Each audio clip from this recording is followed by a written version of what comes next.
Hi everyone, so we're back with Marita Louis, talking everything bras, brassiers. And yeah, we just had a few more questions we wanted to ask her. So first of all, Marita, could you just tell us how long has Womanzone been going for? Well, I started in 1994, but I've drifted in and out because I worked with a prosthetic company and became the general manager for a while. Taught me a lot though, and then I've come back in, bought the business. So I've been back in the business 12 years again. Wow, wow. And has it always been to do with like breast cancers and stuff like that? Why was it you got into it? Is it just something that's really interested you? I actually started off, I was a nurse, so a qualified nurse, and then basically what happened was married young, divorced young, couldn't afford to stay nursing, so I went into prosthesis, and that was basically what happened to me. But whilst I was working with a prosthetic company, I realised that ladies weren't getting a very good deal in their bras all those years ago, and kind of getting a little bit expensive bras, you know, like if you had to go for a post-mastectomy bra, they were very expensive, and swimwear all those years ago when I started. So I thought, you know what, I'm going to be a thorn in somebody's side here. I'm going to start a little business up. And it was a bit of a sideline business alongside with what I was doing. But it wasn't a conflict of interest with what I was doing because I just worked in prosthetics. Yeah. So I started off selling, well, I actually got my mum involved, pocketing bras. So got my mum involved, pocketing bras initially, and that worked really well. NHS became very interested because they needed somebody to pocket bras. So that's how it all started, pocketing bras. And then I started buying in bras to pocket. And then I just it just evolved then from going into the mastectomy room then. And that's how we started. So 12 years ago, I went off to Australia and I went off with my now business partner. We were out teaching people in Australia how to fit prosthesis. And when we came back, we said, you know what, we need to do this together. We know what so much. So I ended up getting back involved and buying my business back. Wow, that's amazing. Isn't it funny how things just sort of lead into things? And now I think hospitals and working for the NHS. Say again, sorry. Fate is a funny thing. Isn't it just? Yeah. And now you're based in hospitals as well. You work in hospitals, don't you? Yeah, I didn't want to lose that connection, you know, because I've always had a patient connection, being the nurse that I was all those years ago. I've always had a connection. In fairness, that probably was a bit of a downfall starting off my own business because I was giving me stuff away. And everybody's saying, you can do your business. Do you know what I mean? So I did a fashion show and that taught me a lesson because I gave nearly £2,000 worth of gear away and I thought, I'm not going to be in business to carry on. Oh my goodness. So that taught me a lot. So I had to become a businesswoman as well as, or we had to become businesswomen as well as, you know, doing the job that we do. Yeah. So we've become more professional now. So myself, I come from a nursing background. Lynn, my business partner, comes from she managed a service in the hospital in Manchester. So between us, we had a great connection. We always had a passion about looking after women after surgery, you know. So that's basically how we got together and rebuilt Womanzone. That's brilliant. That's brilliant. And you like to promote the importance of women getting measured quite regularly, don't you? Why do you need to get measured? What type of things? Why is it so important to get measured? I've just met so many ladies that when I've gone to the clinic, they've gone to the general department stores, and I'm not knocking them, but what I'm saying is they've gone there and really when I've seen the bras that they've been guided into, I'm thinking they've not been properly measured, or, you know, they've gone to somebody inexperienced that's not known what their needs are, if you get what I mean. So I've kind of just said, look, just make sure you get properly measured. And I guide women and say, even if you don't come to me, just get measured this way so you know how you should feel in a bra, because we always aim for, especially if they come for a first fitting with us, we aim for comfort and security. Without any doubt, that's what we aim for because that's their needs. Do you know what I mean? And once we've done that, then we can work with fashion later on. But what we do is when we see ladies for the first time in particular, because they don't know me, I try to show them and tell them what we're gonna work towards, and show some fashionable bras so they know they're not stuck in this kind of functional way, we know we can work towards fashion and we can get them in that way when they've recovered fully and they've not got any pain. Yeah. So when they're pain free, then we can bring the fashion into it then. But the measurement side is for their comfort and for their security. That's really good. That's really good. And the bras in the background look quite fashionable as well. They look lovely. And a lot of these are first fit bras, so it Really? tells people that they can have it. This is for their first fitting. They can have, these are functional bras, but they're reasonably fashionable. Yeah. And what I'm finding now is the companies that make the bras are starting to listen more, because there's more and more women having surgery. Years ago when I first started, it was 1 in 12. Now it's 1 in 8 ladies. I'm concerned about the current climate, I have to say, but 1 in 8 women predominantly were presenting with breast cancer. So of those 1 in 8 ladies, that everybody wants to feel sexy again and feel womanly again, so I'm feminine. So it comes from down within, doesn't it? Do you know what I mean? It comes from underneath, and then so we work with these bras. So we've been hounding these, all these manufacturers for years to make sure they get a nice, bra out there. So it is much more, nicer for us. Yeah, much nicer bras. What do you need to look for in a bra after surgery? Right, so there's we call 5 elements of a bra. I probably could demonstrate if it makes sense. Can I do that? Yeah. Just with the, can I do, this is just one simple bra, but we look for, there's 5 elements that we look for. One being a definite separation in the cup.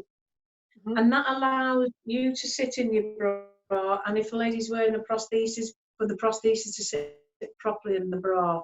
And then no movement will take place, because that, as long as we get the fit right, then that's a good element for it. Now, we say sufficient depth. This is quite a deep bra because it's a big size bra. I always say the depth being appropriate to the style of surgery and the actual size of the lady. If somebody's a 32B, they're not going to want a bra like this. It's going to be a little dinky thing. But if somebody's 40 double D, they need this kind of depth. And the depth is appropriate to cover the remaining breast, so that prosthesis is covered nicely as well. So that's another pointer.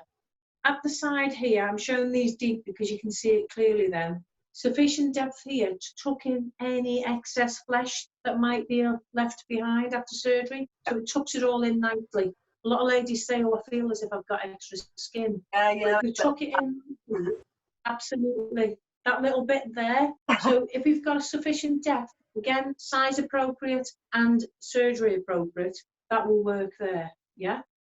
The hooks and eye at the back here, I usually say minimum of 2 hook and eye up to about a 38 band. Beyond a 38 band, then a little bit deeper. Because that gives you the support across the back that you need to hold you up. When I said, when you want to feel a good fitting bra on, that's the job that this does, yeah? Okay. And then we've got 1, 2, 3, 4, and last but not least, adjustable straps. Fully adjustable is better because it gives the lift that I'm looking for and keeps the prosthesis nicely in place, because it keeps everything in place. But a lot of ladies, when they're larger breasted, they like to have a little bit of padding on the shoulder for obvious reasons, to stop the indentation. Yeah. If that happens, that limits the actual lift here. So sometimes we make adaptations, because we make our own swimwear. We make adaptations to keep it in place, or we say to the lady, just leave it there, and that keeps the lift. Yeah. So just keep that lift and give the lift that they need. So take all those 5 elements will make the lady feel comfortable. It'll give her the security that she needs. Take any one of those away and she'll be aware of something not quite right. So that's what I look for. That's one style. And why is worn after surgery? Pardon? Sorry? Wired bras, can they be worn after surgery? Not straight away, no. We usually say a minimum of 6 months. And the reason being is, you do get these ladies that say, oh, I'm not bothered, I'm quite fine. But I just do a little test, and I just say, right, you don't know what's going underneath here. You've just had surgery, and I put something on you that's putting a bit of pressure on there, especially if it's not the right fit, because that's the other thing is, if ladies are going for underwire bras after surgery, has to be a perfect fit, really. Do you know what I mean? Because the wire has to sit around the breast and off the breast, if you get what I mean. Yeah. So that's why it's important. So I usually ask ladies to come back and be reassessed if they want to wear an underwire bra, just to make sure, because when they've had surgery, 6 months down the road, they could have changed quite a bit. Yeah. You know, so to get remeasured if you go down that road, and you can vouch for that as well. Yeah, You do need to be remeasured. But when you put a wire in, I do appreciate these days that wires can be a little bit more flexy. So you can probably bring it down a little bit by, say, maybe 3-4 months if a lady's not got any issues with her chest area. Some people will never go back to wearing an underwire bra because they're just too uncomfortable. Yeah. Some ladies will be told by the surgeons never to go back into an underwire bra. Take that advice for obvious reasons. But I always ask that question just to make sure that it's not just something that's happened years ago, because years ago people were told never to wear an underwire bra again if they're going to be wearing a prosthesis. And it used to be because the surgery was much more radical then. So because the surgical is much more radical, they were taking quite a bit of surface array away. So a wire would absolutely, if you were taking quite a bit of skin away, it would be uncomfortable and painful. And sometimes a prosthesis wouldn't be adapted enough to wear in an underwire bra. These days, you can wear a prosthesis within an underwire bra, no problem. Wonderful. So what is the life of a bra then? You tell me. I don't know, I should know, but you know me. When you fitted me for my bra, it was about 3 years old and you told me off. I tell you, honestly, the amount of people that I ask that question to, and the variation is unreal. You know, from like 2 months to 2 years, unreal. But on average, we say 6 months. Really? Oh, I feel even more ashamed now. For about 10 years, it's horrendous. Everybody has their favourite and they don't want to get away from it. But by God, realistically, if you wore it every day, you'd never last, you know, it wouldn't last you it'd be 6 months. But yeah, that's what we say, 6 months. Mm-hmm. Oh my goodness. Okay, so how soon can I be fitted for a prosthesis after my operation, do you know? Right, okay. What I normally say is this is in general, usually approximately 6 to 8 weeks. Some people can come 3 to 4 weeks if everything's settled down and there's no occurrence of what we call seromas or any swelling that needs to settle down. So if they've healed really well and 4 weeks later, yes, they can come. But on average, six weeks on average, 6 to 8. And do you do post-surgery bras? Just something I've never asked you before. Yes, we do. We do a front fastening surgery bra, post-surgery bra. We actually have it as part of a kit, so that we use it with a softie. A lot of ladies go for that, and that post-surgery bra, because it's front fastening, it's high cotton content, quite supportive. As I say, it's front fastening. You can put your little softie in because it has a pocket in it. Number of colours. They come in sort of sizes: small, medium, actually extra small, small, medium, large, extra large, and extra large. A, B, C, D, and E, F cups. So that's a good coverage. Oh, yeah. And the number of colours. So white, black, nude, pink, green, all kinds of colours, blue. There's lots of different colours there. Grey's quite popular if you're sporty. A lot of ladies like if they're just sporty. It looks a bit like a sports bra. Do you know, I remember getting mine now we're talking about it. I do remember getting mine and it was an absolute godsend because I couldn't really lift my arms that much. So it was easier to get on and just zip at the front, much easier. Yeah, yeah. So we do recommend that for your first, probably up to your 6 weeks. And then after your 6 weeks, you do need a bit more support then. But it's dead comfortable. I find a lot of ladies who've had lumpectomies, as well as your mastectomies, lumpectomies, reconstructions, a lot of people will use them to sleep in afterwards as well because they're so comfortable. Yeah. And I usually say if you've had a mastectomy, and you're looking for a reconstruction later on, keep hold of that bra because it's a really, really comfortable bra to wear after your surgery. It's fantastic. We've also used it for ladies who have breathing difficulties, they're arthritic, heart conditions. something that they need that's really comfortable. Because of the size range, it's a vast size range. It suits quite a lot of people, you know, so it's a good one to go for. It's really good as well for those ladies who lose their mobility in their arms, because trying to do that after surgery, put my arms behind my back to fasten it, was never going to happen. It actually took me a while to realise you can actually swizzy the bra around. It's a good one. Like, Yeah, oh, are you a yeah, swizzy. Do you like that? Yeah. So how long does a prosthesis last for then? Prosthesis, on average, we say they're guaranteed for two to 3 years. We've had ladies that have been wearing for 10 years because they didn't even know that they could go back to get another prosthesis. Probably 10 years ago, they weren't advised appropriately, you know what I mean? Whereas when I see them in clinic now, I just say, look, they're designed to last 2 to 3 years. We appreciate NHS budgets and things like that, so we have to say, you know, try not to push it. But if people lose or gain weight within that time, they can come back and change it anyway. So by the law of averages, people tend to wear their prosthesis 2 to 3 years. So long as they care for them well, they're quite robust. The only thing that they can really do wrong with them is, you know, like stick a pin in. Something very sharp, a sharp object can puncture them. But you can, you know, do a slight repair job by putting a plaster or cling film it to stop it, you know, because sometimes if you did it over the weekend, you wouldn't be able to get one anyway. So a bit of a repair job just to get it, you know, get it to, you know, be able to be changing it. That will do the job for initially, you know. So that's something, you know, that we do.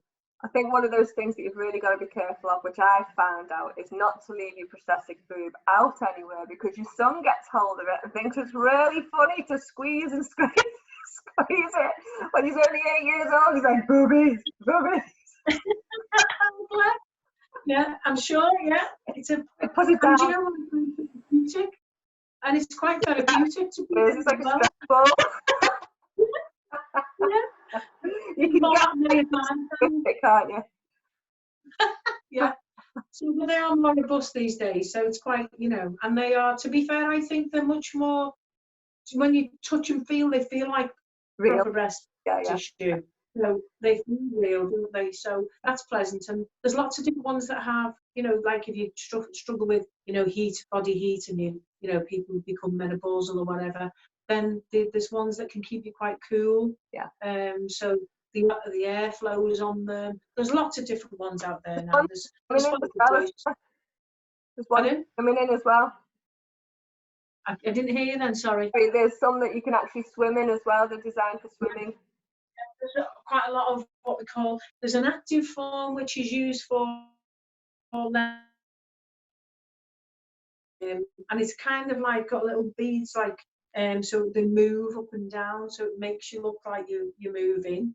And if you perspire, you can just wipe it dry, so that's quite good. And then we have a silicone swim form as well. If people, like in Wales, you can get them supplied free of charge, only in Wales.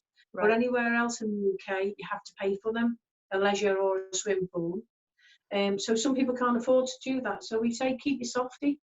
And what we do with the softie is, you know, your first one that you go home with, your temporary breast form, use a little hair scrunchie and put that in the back, and it makes it quite waterproof.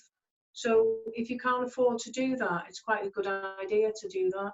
The other one I've heard of doing as well is, you know, those like netting body scrub things that you have for the shower. Yeah. Put one of them in there as well, because the water runs through. The one thing I did learn is don't use your softie in the swimming pool with the normal softie stuff in, because when you pool, it goes. You can just squeeze it, and you end up with a shriveled looking boob. Yeah, it's not the easiest things. They clump, don't they? The fiber they hold the water a lot as well, which isn't good. So. Yeah. So we try and tell them to just take that out, put something different in. But it's a cheaper way of doing it, you know. But if you're a regular swimmer, my personal opinion is go for the silicone, because it'll last you a few years as well, you know. And if people live abroad, some people use that as a second breast form. So because it's half decent, you know, it feels quite real. So it's not a bad one to go for. So if you went in the swimming pool with your normal prosthesis, your normal silicone one, would it damage it? No, you wouldn't damage it, but it'd feel quite heavy. Right. because the water comes behind the costume and drags it forward, so you know about it really. Unless you were doing a truly ultra lightweight prosthesis, which are available, or you were very petite and you weren't carrying much weight anyway. But if you're larger breasted ladies, I think it would be too much. That's why they need an alternative. You think to the bottom of the pool. Unfortunately. Oh no. Oh well, can you let us know again? What's your website and how do we contact you if you wanted to have a consultation or get anything off you? Okay. So I'd say we're open. So if you want to ring and have a chat, we're on 01925 220 932. Our website is www.woman-zone.co.uk, and we're also on Facebook as well. We're going to be a bit more active on Facebook when our new website comes out, so we'll be a bit more, active on that as well. So, with these difficult times, we've got a bit of a shortage of staff. So obviously, we're open, we're accommodating everybody, but the Facebook thing isn't as important as looking after women, in person at the moment. Do you know what I mean? I appreciate that. Okay, well, thank you very much for talking to us today. I appreciate you giving us your time.